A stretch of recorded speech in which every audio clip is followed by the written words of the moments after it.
அண்ணா அவர்களுக்கு ஒரு வணக்கம், பெரியார் அவர்களுக்கு ஒரு வணக்கம். இப்ப நான் எந்த மண்ணில் நின்னுட்டு இருக்கிறேன் தெரியுமா? நாகூர் ஆண்டவர் அன்போட நெல்லுக்கடை மாரியம்மன் அன்னை வேளாங்கண்ணி ஆசியோட கடல் தாய் மடியில் இருக்கிற என் மனசுக்கு ரொம்ப நெருக்கமான நாகப்பட்டினம் மண்ணில் இருந்து நின்று பேசிட்டு இருக்கிறேன். என் நெஞ்சில் குடியிருக்கும்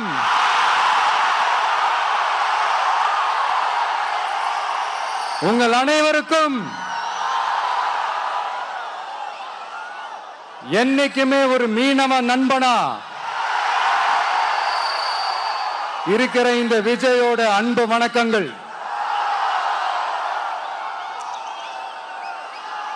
இந்த கப்பல் இருந்து வந்து இறங்குற இந்த பொருட்களை எல்லாம் விற்கிறதுக்காக அந்த காலத்துல அந்தி கடையெல்லாம் நாகப்பட்டினத்துல இருக்கும்னு கேள்விப்பட்டிருக்கிறேன்.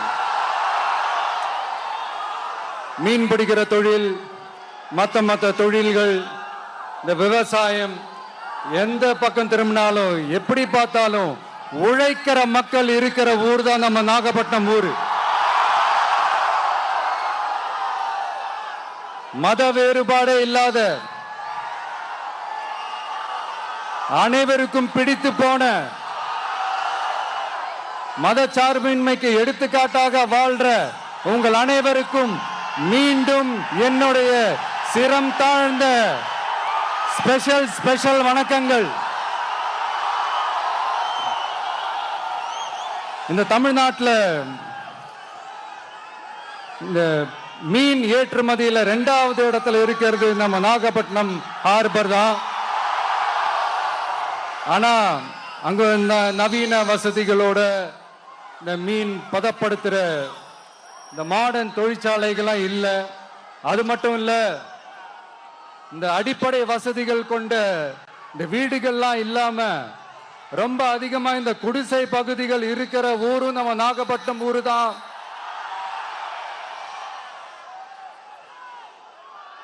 இந்த முன்னேற்றத்திற்கெல்லாம் எங்கள் ஆட்சி தான் சாட்சி. அப்படி இப்படின்ட்டு இந்த அடுக்குமொழியில பேசி பேசி அது நம்ம கேட்டு கேட்டு காதுல இருந்து ரத்தம் வந்ததான் மிச்சம். இவங்க ஆண்டது பத்தாதா? இப்படி தவிக்கிறாங்களே நம்ம மக்கள், அது பத்தாதா?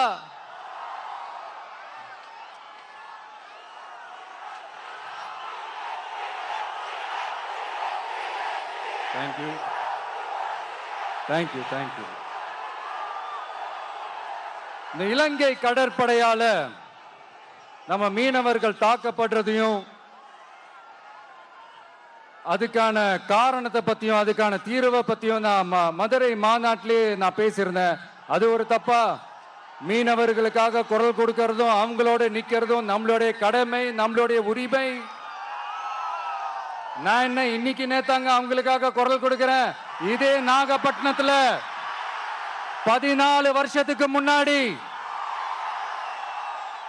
2011 February 22 இதே நம்ம மீனவர்கள் தாக்கப்பட்டதை கண்டிச்சு ஒரு பொதுக்கூட்டம் ஒண்ணு நடத்தணும் இல்லையா? இந்த விஜய் களத்துக்கு வர்றது ஒண்ணு புதுசு இல்ல கண்ணா. எப்போ வந்தாச்சு. என்ன ஒண்ணு, முன்னாடிலாம் விஜய் மக்கள் இயக்கம் என்ற அந்த இயக்கமா வந்து நிற்போம். இப்ப தமிழக வெற்றி கழகம் என்ற அந்த ஒரு அரசியல் இயக்கமா வந்து நிக்கிறோம். அவ்வளவுதான் வித்தியாசம்.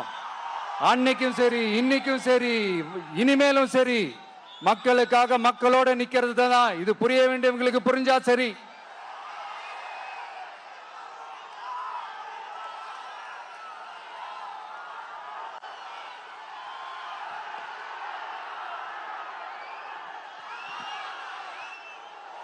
மீனவர்களுக்காக குரல் கொடுக்கிற இதே சமயத்துல நம்ம தொப்புள் கொடி உறவுகளான ஈழத் தமிழர்கள் அவங்க இலங்கையில் இருந்தாலும் உலகத்துல எந்த மூலையில இருந்தாலும் தாய்ப்பாசம் காட்டின தலைவனை இழந்து தவிக்கிற அவங்களுக்காகவும் குரல் கொடுக்கிறது, அவங்களுக்காகவும் நிக்கிறது நம்மளோட கடமை இல்லையா? மீனவர்களோட உயிர் எந்த அளவுக்கு முக்கியமோ அந்த அளவுக்கு ஈழத் தமிழர்களோட அவங்களுடைய கனவுகளும் அவங்களுடைய வாழ்க்கையும் நமக்கு ரொம்ப ரொம்ப முக்கியம். நம்ம மீனவர்கள் படுற இந்த கஷ்டத்தை எல்லாம் பார்த்து ஒரு பெருசா ஒரு கடிதம் ஒண்ணு எழுதிட்டு அதுக்கப்புறம் கப்சிப்னு சைலண்டா போறதுக்கு நாம ஒண்ணு இந்த கபட நாடக திமுக அரசும் கிடையாது. மத்த மீனவர்கள்னா இந்திய மீனவர்கள், நம்ம மீனவர்கள்னா தமிழக மீனவர்கள். இப்படி பிரிச்சு பார்த்து பேசுறதுக்கு நாம ஒண்ணு பாசிச பாஜக அரசும் கிடையாது. நிரந்தரமான தீர்வு, நிரந்தரமான ஒரு இந்த ப்ராப்ளத்தை சால்வ் பண்றது தான் நம்மளுடைய ஒரு முக்கியமான ஒரு அஜெண்டாவே. சரி, இப்ப நம்ம நாகப்பட்டினம் ஏரியாவுக்கு வருவோம்.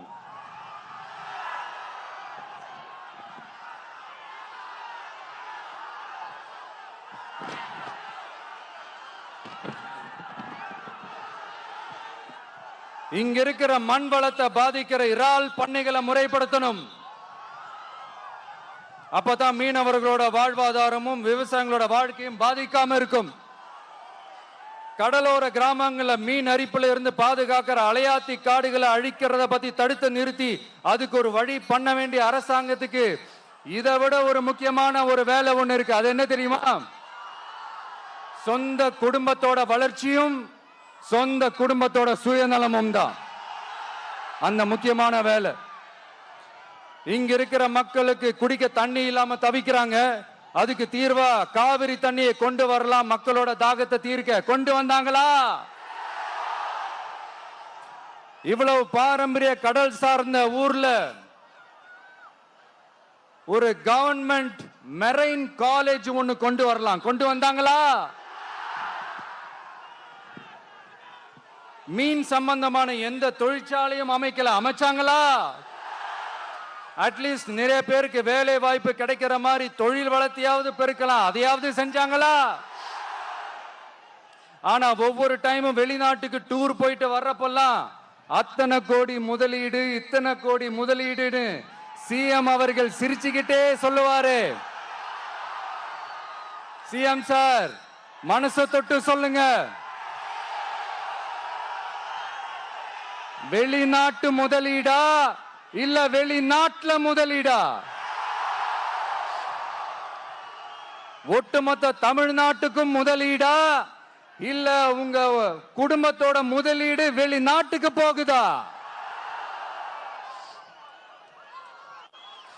வேளாங்கண்ணி, நாகூர், கோடியக்கரைன்னு இங்க இருக்கிற டூரிஸ்ட் பிளேஸ் எல்லாம் கொஞ்சம் நல்லா டெவலப் பண்ணலாம். பண்ண என்ன குறைஞ்சா போயிடுவீங்க? வேதாரண்யம் பகுதியில் உப்பு ஏற்றுமதி செய்யறதுக்கு வசதியை செஞ்சு கொடுக்கலாம். செஞ்சாங்களா? நாகூர் ஆண்டவர் அரசு மருத்துவமனையில பிரசவம் பார்க்கிற டாக்டரே இல்லையா? நாகப்பட்டினம் புது பஸ் ஸ்டாண்டையாவது சுத்தமா சுகாதாரமா வச்சுக்கிறாங்களா? நாகப்பட்டினம் ரயில்வே ஸ்டேஷன் வேலைகளை சீக்கிரமா முடிச்சு வைக்கலாம். அதையாவது செஞ்சாங்களா? இங்க ஏற்கனவே இருந்த ஸ்டீல் ரோலிங் மில்லையும் ரயில் பெட்டி தயாரிக்கிற தொழிற்சாலை மூடிட்டாங்க. அத மறுபடியும் திறந்தா நிறைய பேருக்கு வேலை வாய்ப்புகள் கிடைக்கும். ஏன் அதை பத்தி யோசிக்கல? மேலக்கோட்டை வாசல் NH மேம்பாலம் கட்டி 50 வருஷம் ஆச்சு. அது சரியா மேம்படுத்தலாம். அதை செஞ்சாங்களா? Thanjavur to Nagapattinam NH road வேலை பல வருஷமா நடக்குது. இன்னும் முடிச்ச பாடே காணும். அதை வேகப்படுத்தி முடிச்சிருக்கலாம். அதையாவது செஞ்சாங்களா? ரொம்ப முக்கியமா நெல்லு மூட்டையெல்லாம் மழை காலத்துல வெள்ளத்துல நனைஞ்சு நம்ம விவசாயிங்க எவ்வளவு வேதனைப்படுறாங்க. அதுக்கு சரியான ஒரு குடவுன் கட்டி தரலாம். அதையாவது கட்டி தந்தாங்களா? எலெக்ஷனுக்கு முன்னாடி திமுக காரங்க வந்து செய்வோம் செய்வோம் செய்வோம் செய்வோம்னு சொன்னாங்களே, செஞ்சாங்களா? இதெல்லாம் எதுவுமே செய்யாம எல்லாத்தையும் செஞ்ச மாதிரியே அதையும் பெரியமையா வேற சொல்லுவாங்க இவங்க. நான் வந்து போன வாரம் திருச்சிக்கும் அரியலூர் மாவட்டத்துக்கும் போய் நம்ம மக்களை சந்திக்க போயிருந்தேன். அப்போ பெரம்பலூரும் போக வேண்டியது. அங்க சில ரூல்ஸ் அண்ட் ரெகுலேஷன்ஸ், ஒரு கட்டத்துக்கு அப்புறம் இந்த பஸ்ஸே மூவ் ஆகல. அதுக்கப்புறம் அதை தாண்டி ஒரு டைமுக்கு மேல பேசுறது, சரி அதெல்லாம் விடுங்க. இந்த நேரத்தில் பெரம்பலூர் பகுதி மக்களுக்கு நான் மன்னிப்பு கேட்டுக்கிறேன். சீக்கிரமாவே உங்களை தேடி நான் வருவேன் ஃபார் ஷுவர். நம்ம இந்த டூர் பிளான், இந்த ஷெட்யூல் போட்டதுக்கு அப்புறம் அது என்னப்பா சனிக்கிழமை சனிக்கிழமை சனிக்கிழமை அப்படின்னு ஒன்று ஸ்டார்ட் ஆச்சு. அது ஒன்றும் இல்லை, உங்க எல்லாரையும் வந்து பார்க்கும்போது உங்களுக்கு எந்த விதமான டிஸ்டர்பன்ஸும் இருந்துடக்கூடாது. முக்கியமா உங்களுடைய வேலைகளுக்கு எந்த விதமான டிஸ்டர்பன்ஸும் இருந்துடக்கூடாது அப்படின்ற ஒரே காரணத்துக்காக தான் இப்படி வீக்கெண்டா பார்த்து இப்படி இந்த பிளானை ஷெட்யூல் பண்ணோம். லீவு நாட்கள்ல ஓய்வு நாட்கள்ல வரணும்ன்றதான் அந்த எண்ணமே. அது மட்டும் இல்ல, அரசியல்ல சில பேருக்கு நம்ம ஓய்வும் கொடுக்கணும் இல்லையா? அதனாலதான் இந்த ஓய்வு நாட்களா பார்த்து இப்படி செலக்ட் பண்ணோம். சரி, இப்போ நம்ம மக்களை சந்திக்கிறதுக்கு, நம்ம சொந்தங்களை சந்திக்கிறதுக்கு எத்தனை கட்டுப்பாடுங்க. அந்த இடத்துல பர்மிஷன் இல்லை, இந்த இடத்துல பர்மிஷன் இல்லை. ஆனா அதுக்கான காரணங்கள்லாம் நீங்க கேட்டீங்கன்னா சொத்தையான காரணமா இருக்கும். அங்க பேசக்கூடாது, இங்க பேசக்கூடாது, 5 நிமிஷம் தான் பேசணும், 10 நிமிஷம் தான் பேசணும். நான் பேசுறதே 3 நிமிஷம் தான். அதுலயும் அது பேசக்கூடாது, இதை பேசக்கூடாதுன்னு சொன்னா அப்புறம் தான் எதை தான் பேசுறது. அரியலூர்ல போனப்போ நான் கரெக்டா அந்த ஊருக்கு போறதுக்கு முன்னாடி அந்த ஏரியாலேயே அந்த பவர் கட்டு. அப்புறம் நான் திருச்சிக்கு போய் நான் பேச ஆரம்பிச்சதுக்கு அப்புறம் அந்த ஸ்பீக்கருக்கு போற அந்த வயரு கட்டு.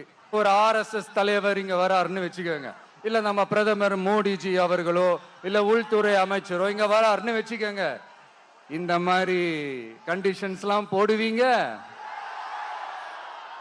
இந்த மாதிரி பவர் கட் பண்ணுவீங்க, இந்த மாதிரி வயர் கட் பண்ணுவீங்க. கொஞ்சம் கட் பண்ணி தான் பாருங்களேன். முடியாதுல, பேஸ்மெண்ட் அதிரும்ல. நீங்க தான் மறைமுக உறவுக்காரர்களாச்சே. இதாவது பரவாயில்லைங்க. இதை தாண்டி ஒரு ரூல் ஒண்ணு போட்டாங்க, பஸ்ஸுக்குள்ளேயே இருக்கணுமா, பஸ்ஸை விட்டு வெளியில வரக்கூடாதான், கையை இவ்வளவுதான் தூக்கணுமா, இப்படியே வரணுமா, மக்களை பார்த்து சிரிக்காத, மக்களை பார்த்து கையசைக்காத, இப்படியெல்லாம். ஐயோ ஐயோ, நானும் என்னவோ ஏதோ நினைச்சேங்க. செம்ம காமெடியா இருக்குங்க. I am just enjoying like anything. நேரடியாவே கேட்கிறேன், சிஎம் சார் மிரட்டி பாக்குறீங்களா? அதுக்கு இந்த விஜய் ஆள் இல்ல சார், அதுக்கு நாம ஆள் இல்ல சார்.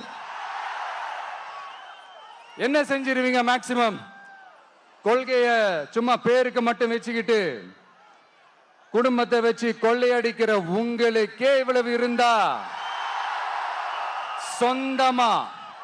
சொந்தமா உழைச்சி சம்பாதிச்ச எனக்கு எவ்வளவு இருக்கும்?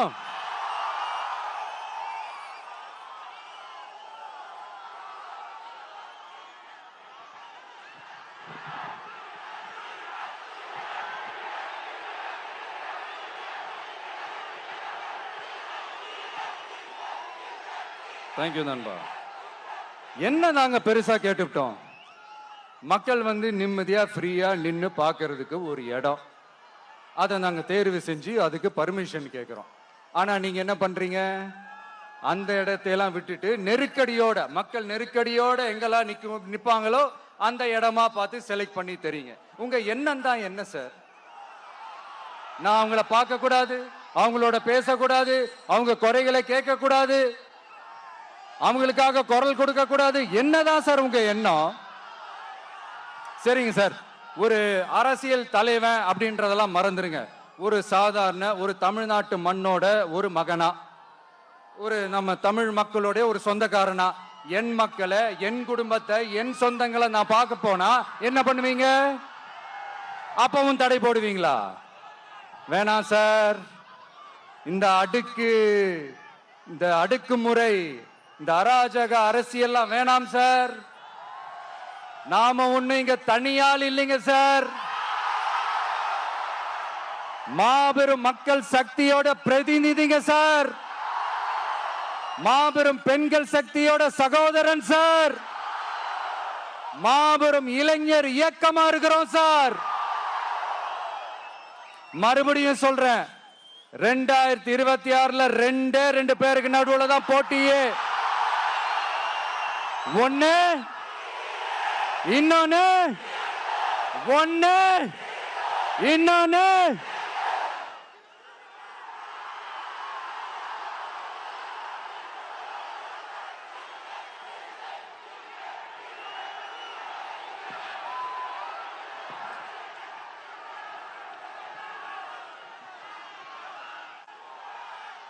இந்த பூச்சாண்டி வேலையெல்லாம் காட்டுறதை விட்டுட்டு தில்லா கெத்தா நேர்மையா எலெக்ஷனை சந்திக்க வாங்க சார்.